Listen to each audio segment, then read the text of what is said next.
Mare, and so far I've been to 1/3 of the world's countries. My goal is to visit every single country in the world over the next few years. I have just recently returned back to Australia, my home country. That is to go to film school next year, so I've already applied and now just gonna enroll and start next year. Before coming home, I kept asking myself, what adventure am I gonna go for next, since I am so passionate about the world and traveling. And I realized there's so much of Australia still want to see. Uluru closing kept haunting me on my social media channels, and I thought, you know what, I'm gonna head there and go climb it. Initially, I was gonna drive to Uluru and then summit it. I did so, I did drive there, but I did not climb it. This video today is about telling you why I didn't climb it, as well as why you shouldn't climb it and not be upset that they're closing it. I realized climbing Uluru would be wrong once I arrived there. I've been on a journey for the past 3 years now, going to controversial destinations such as Iraq and Afghanistan, and these are places that you have to be mindful of the local culture and respect them, despite some of it going against my beliefs. For example, I am a very liberated female, and perhaps wearing a headscarf or hijab or fully covering up goes against the world I've been brought up. But out of respect, as well as for my safety, there has been times I would wear the local attire. Okay, so jumping into this video, here are my reasons, there's 9 of them, that I think it is wrong to climb Uluru. Now, first reason. If you look at the demographic summiting Uluru, you're going to see white people and Japanese. So according to the information center at Uluru, climbing Uluru has been marketed extremely well in Japan, so you do find a lot of Japanese people climbing it because their sole purpose is coming to Uluru and summit it. There is a chord that's struck for me, white people and Japanese people. When I was born, I was issued a race card labeling me white or Caucasian. I was born in one of the last remaining countries still practicing apartheid, South Africa. I'm also Australian. There was only one other nationality that also got the label being white, and that was Japanese in South Africa. Chinese, I believe they were labeled coloured, with a coloured, they didn't have that many.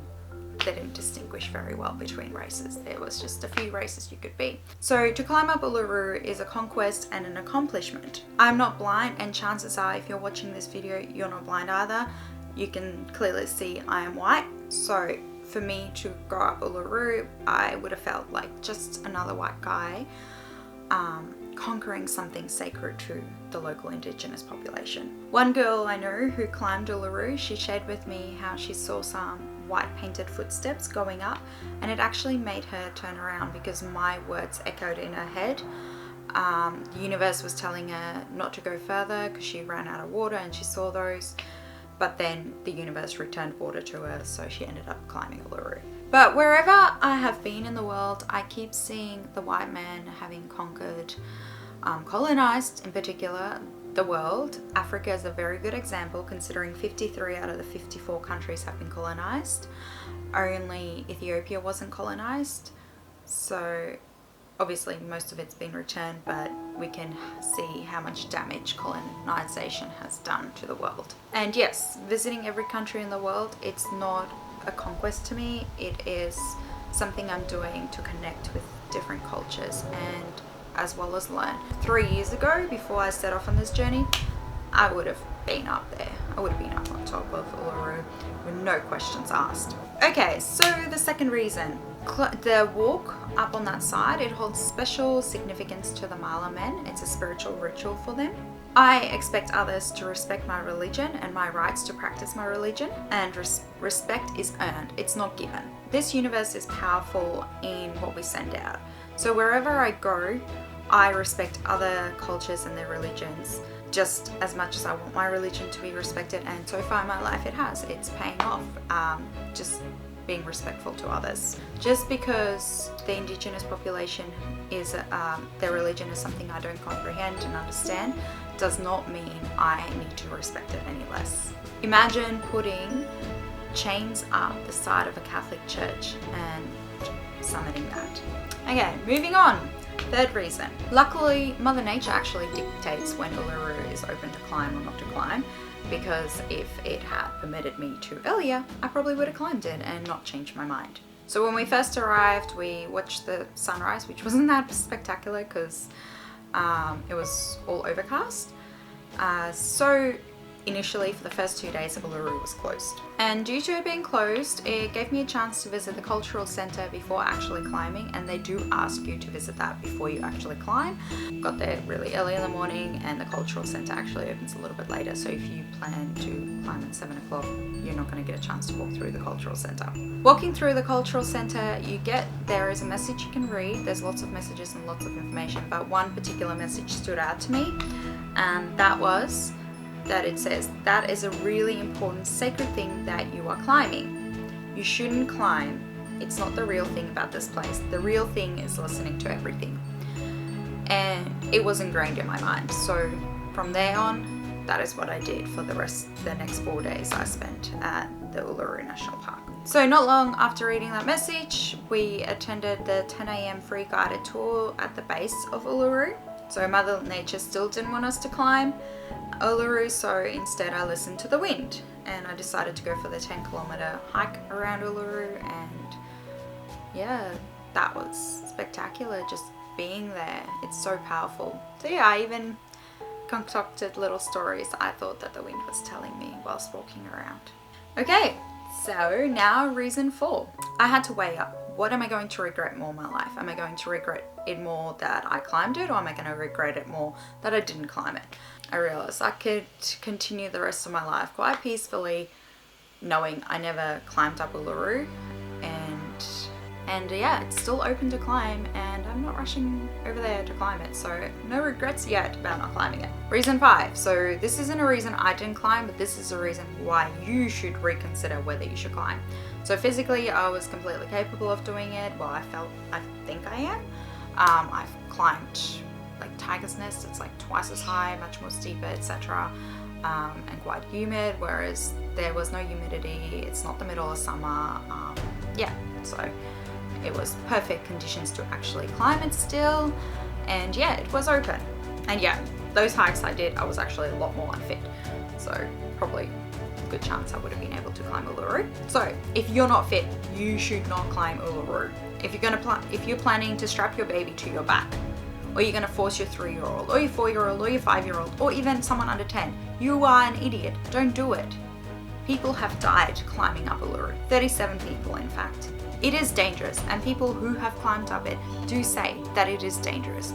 It is not as easy as it looks. From underneath, it does look deceiving. Recently, a news article even mentioned how a girl weighing 140 kilograms got to the top, and then I think she had some heart problems and she had to be airlifted off. You know what that means? Putting someone else's life at risk just to rescue you because you were too unfit to climb it. Again, reason 6. Uluru is one of the few sites in the world that is a UNESCO World Heritage Site for both nature and culture. Whenever I look at anything that made it onto the UNESCO World Heritage Site list, I look at it with immense respect and something that we want to preserve 1,000 years from now, 2,000 years from now, something around for all eternity for people to learn from. A few decades ago, somebody had put up some poles and a chain. That's man-made on a natural site with no cultural significance. You can even see a white line going up the side, so then from a natural perspective, our footprints have changed the surface of Uluru.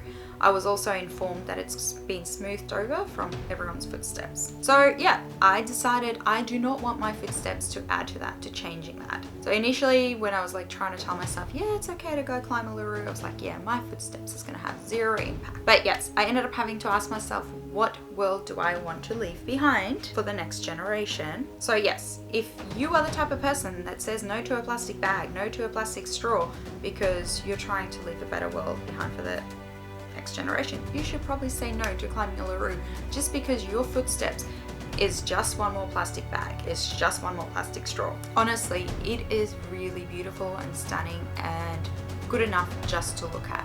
You do not need to walk on top of it.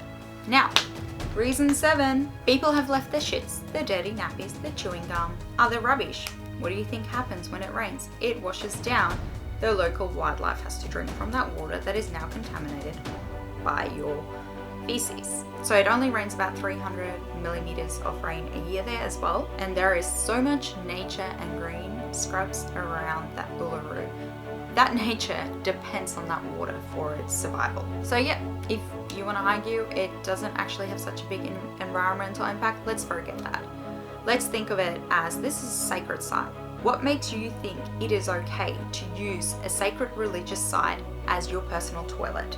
Anyways, next reason, number 8. It's actually very rare that I have seen a request from the local Indigenous population in Australia from the white man.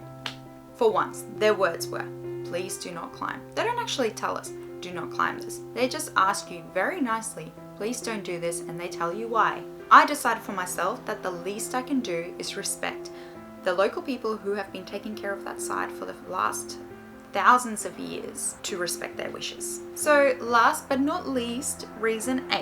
In 1985, that land was returned to the local Indigenous population with the condition they lease it to Parks Australia for 99 years.